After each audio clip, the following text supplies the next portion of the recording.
प्रयास। प्रेरणादायक कहानी। एक लड़की कार चला रही थी और पास में उसके पिताजी बैठे थे। राह में एक भयंकर तूफान आया और लड़की ने पिता से पूछा, अब हम क्या करें? पिता ने जवाब दिया, कार चलाते रहो। तूफान में कार चलाना बहुत ही मुश्किल हो रहा था और तूफान और भयंकर होता जा रहा था। अब मैं क्या करूं? लड़की ने पुनः पूछा। कार चलाते रहो, पिता ने पुनः कहा। थोड़ा आगे जाने पर लड़की ने देखा कि राह में कई वाहन तूफान की वजह से रुके हुए थे। उसने फिर अपने पिता से कहा, मुझे कार रोक देनी चाहिए। मैं मुश्किल से देख पा रही हूं। यह भयंकर है और प्रत्येक ने अपना वाहन रोक दिया है।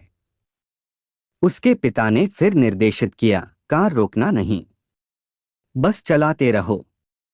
अब तूफान ने बहुत ही भयंकर रूप धारण कर लिया था, किंतु लड़की ने कार चलाना नहीं रोका और अचानक ही उसने देखा कि कुछ साफ दिखने लगा है।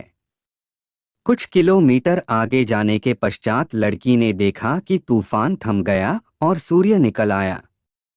अब उसके पिता ने कहा, अब तुम कार रोक सकती हो और बाहर आ सकती हो। लड़की ने पूछा, पर अब क्यों? पिता ने कहा, जब तुम बाहर आओगी तो देखोगी कि जो राह में रुक गए थे वे अभी भी तूफान में फंसे हुए हैं। चूंकि तुमने कार चलाने के प्रयत्न को नहीं छोड़ा, तुम तूफान के बाहर हो।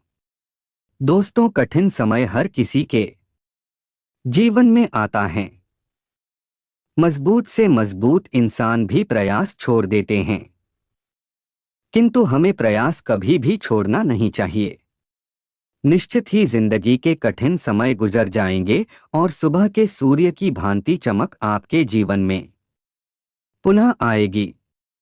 तो हमें निराश नहीं होना है, बल्कि हमें डटे रहना चाहिए। दोस्तों, कैसी लगी ये कहानी हमें कमेंट करके ज़रूर बताएं।